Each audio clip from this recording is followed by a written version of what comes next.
ಅದನ್ನ ಯಾವ ತರ ಹಬ್ಬ ಆಚರಣೆ ಮಾಡ್ತಾರೆ ಅಂತ ಹೇಳ್ತಾರೆ. ಬಟ್ ಮೊಹರಂ ಸ್ಟಾರ್ಟ್ ಆಗೋದು ಒಂದು ಮುಸ್ಲಿಮರದ ಹೊಸ ವರ್ಷದ ಆರಂಭ ಅಂತ ಹೇಳಿ ನಾನು ತಿಳ್ಕೊಂಡು ಕರೆಕ್ಟಾ. ಇದ್ರ ಇತಿಹಾಸ ನೋಡಿದಾಗ ನಮ್ಮ ಇರಾಕ್ ದೇಶಕ್ಕೆ ಇತಿಹಾಸ ಹೋಗ್ತೈತಿ. ಕ್ರಿಸ್ತಶಕ 680ರಲ್ಲಿ ಒಂದು ಕರ್ಬಾಲ್ ಯುದ್ಧ ಅಂತ ಆಗುತ್ತೆ ಇರಾಕ್ದಾಗ ಮರುಭೂಮಿಯಲ್ಲಿ.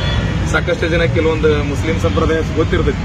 ಆ ಕರ್ಬಾಲ್ ಯುದ್ಧ ಅಂತ ಮೇನ್ ಪ್ರಮುಖದಂತ ಮೊಹಮ್ಮದ್ ಪೈಗಂಬರ್ ಅವರ ಮೊಮ್ಮಗ ಹಜರತ್ ಹುಸೇನ್ ಅವರು ಇರತಕ್ಕಂತ ಏರಿಯಾದಾಗ ಒಂದು ಅಜೀದ್ ಅಂತ ಒಬ್ಬ ಯಾರೋ ದೊರೆ ಬಂದು ಅಟ್ಯಾಕ್ ಮಾಡಿರ್ತಾನೆ. ಅಟ್ಯಾಕ್ ಮಾಡಿರ್ತಕ್ಕಂಥ ಮರುಭೂಮಿಯಲ್ಲಿ ಅದೇ ಪಕ್ಕದಲ್ಲಿ ಇರತಕ್ಕಂಥ ಒಂದು ನದಿ ಇರ್ತದೆ. ಆ ನದಿಯಲ್ಲಿ ಕರೆದ್ರು ಕೂಡ ಅವ್ರನ್ನ ಇಕ್ಕಟ್ಟಾಗಿ ಒಂದೇ ಕಡೆ ದಿಗ್ಬಂಧನ ಹಾಕಿ ಕೂಡಿಸಿ ಬಿಡ್ತಾರೆ. ಸುಮಾರು 10 ದಿವಸಗಳಿಂದ ನಡೀತಿರ್ತದೆ.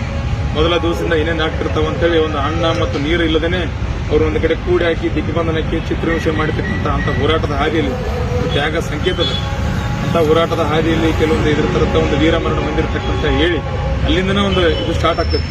ಅಲ್ಲಿ ವೀರಮರಣ ಹೊಂದಿರತಕ್ಕಂಥ ಹುಸೇನ್ ಮತ್ತು ಅಜೀದ್ ಅಂತವ್ರು ಅವ್ರ ಹೆಸರು ಮ್ಯಾಗ ಈ ಡೋಲಿ ಪಂಜಗಳೆಲ್ಲ ಮಾಡ್ತಿರ್ತಾರಲ್ಲ, ಅವ್ರದೊಂಥರ ಇದನ್ನ ಇದಿರ್ತಾರ. ಅದೇ ನಂಬಿಕೆ ಅಂತ ನಾನು ತಿಳಿದುಕೊಂಡ ಇತಿಹಾಸ. ನಮಗದೇನು ಗೊತ್ತಿರ್ಬೋದು ಗೊತ್ತಿಲ್ಲ.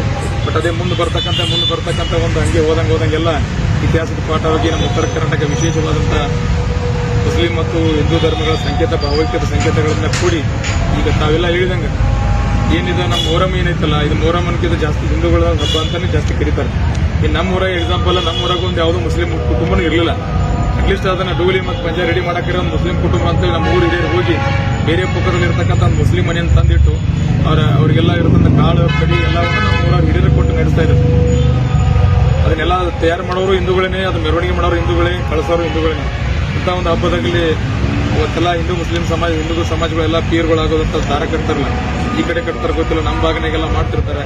ಅವ್ರ ಕವಾಲಿ ಕುಣಿತಗಳಾಗಿರ್ಬೋದು ಅಥವಾ ಅಲ್ಲಿ ಆ ಡ್ಯಾನ್ಸ್ಗಳಾಗಿರ್ಬೋದು ಎಲ್ಲ ಮಾಡ್ತಿರ್ತಾರೆ. ಅಚ್ಚುಕಟ್ಟಾಗಿ ಮಾಡ್ತಿರ್ತಕ್ಕಂಥ ಒಂದು ಹಬ್ಬ. ಅಂತ ಹಬ್ಬವನ್ನು ನಾವು ನಿರ್ವಹಣೆ ಯಾವ ತರ ಮಾಡಬೇಕು ಪೊಲೀಸ್ ಇಲಾಖೆಯಿಂದ ನಮಗೆಲ್ಲ ಗೊತ್ತಿರತಕ್ಕಂಥದ್ದು ಅಚ್ಚುಕಟ್ಟಾಗಿ ಮಾಡ್ತೀವಿ. ನಾವು ಹೇಳಿದಂಗೆ ಪ್ರತಿಯೊಂದು ಹಬ್ಬನೂ ಕೂಡ ವಿಶೇಷತೆ ಕೂಡಿರ್ತೈತಿ. ಆ ವಿಶೇಷತೆ ತಕ್ಕಂತೆ ಅಲ್ಲಿ ಇರ್ತಕ್ಕಂಥ ಸಿಚುವೇಶನ್ಗಳು, ಅಲ್ಲಿ ಇರ್ತಕ್ಕಂಥ ಸಮಸ್ಯೆಗಳನ್ನ ನಾವು ಅಚ್ಚುಕಟ್ಟಾಗಿ ನಮ್ಗೆ ಏನ್ ಮಾಡಬೇಕು ಅವೆಲ್ಲ ಲಾಸ್ಟ್ ಟೈಮ್ ಹೇಳಿದ್ರು. ಒಂದು ಕುಂಬಾರವಣ್ಯಾಗ ಒಂದು ಲಾಸ್ಟ್ ದೇವಿ ಜಾತ್ರೆ ಇರ್ತಿತ್ತು. ಬಟ್ ನಾನು ಸಿಂದಗಿ ಪಟ್ಟಣದಾಗ ಅಷ್ಟು ಯುವಕರು ಸೇರ್ತಾರದು ಗೊತ್ತಿರಲಿಲ್ಲ ನನಗೆ. ಅವಾಗ ಹೇಳಿದ್ರೆ ಇಷ್ಟು ಹುಡುಗರು ಸೇರ್ತಾರೆ ಸರ್, ಒಮ್ಮೆ ಎಲ್ಲ ಯುವಕರು ಇರ್ತಾರೆ. ದೇವಿ ದರ್ಶನ ಮಾಡಕ್ಕೆಲ್ಲ ಹೆಣ್ಮಕ್ಳು ರೈಟ್ ಲೆಫ್ಟ್ ನಿಂತಿರ್ತಾರೆ, ಹುಡುಗರೆಲ್ಲ ಒಮ್ಮೆ ಹೂವಿ ಮಾಡ್ತಾರೆ ಸರ್, ಸಮಸ್ಯೆ ಆಗ್ತೈತಿ ಕಲ್ ತೋರಾಟ ಅಂತೇಳಿ. ಅವತ್ತಿನ ದಿವಸ ತಮಗೆಲ್ಲ ತಿಳಿದಂಗೆ ಮೊರಟಿಗೆ ಊರಾಗ 4 ಜನ ಸತ್ತಿದ್ರು. ಅವ್ರು ಬೆಳಗ್ಗೆಯಿಂದ ಸ್ಥಳಿಸೋದಕ್ಕೂ ಮತ್ತೆ ಅಚ್ಚುಕಟ್ಟಾಗಿ ರಾತ್ರಿ ಎಲ್ಲ ನಾವು ಪೊಲೀಸ್ ಇಲಾಖೆ ನಿಂತು ಅದೇನೋ ಒಂದು ಸಣ್ಣ ಘಟನೆಯಾಗ ನೋಡ್ಕೊಂಡಿವಿ. ಬಟ್ ಅದ್ರಾಗ ಊರ್ ಮೇನ್ ಮೆಸೇಜ್ ಅಂದ್ರೆ ಅಲ್ಲಿ ಊರಿನ ಹಿರಿಯರು ಹೇಳಿದ್ರು, ನಮ್ದು ಇಲಾಖೆದಾಗ ಹೇಳಿದ್ರು ಈ ತರ ಆಗ್ತದೆ ಸರ್, ಈ ತರ ಕಲ್ಲು ಘಟನೆ ಆಗ್ತಾವೆ ಇಂಥ ವಿಶೇಷಗಳು ಏನಾರು ಹೇಳಿದ್ರಂದ್ರೆ ನಾವು ಇಮಿಡಿಯೇಟ್ಲಿ ಏನಕ್ಕೆ ಆಕ್ಷನ್ ತಗೋಬೇಕಂತ ಹೇಳಿ ಖುದ್ದಾಗಿ ನಾನು 4-5 ಗಂಟೆ ತನಕ ಇದ್ದೇವೆ. ಒಂದೇ ಏನೋ ಘಟನೆ ಆಗಲ್ದಂಗ, ದೇವಿ ದರ್ಶನ ಆಗಲ್ದಂಗ ಸಾರ್ವಜನಿಕರಿಗೆ, ಮಹಿಳೆಯರಿಗೆ ಎಲ್ಲ ಕೂಡ ಒಂದು ದರ್ಶನ ಆಗಲಿ ಅಂತೇಳಿ ನೋಡ್ಕೊಂಡಿವಿ.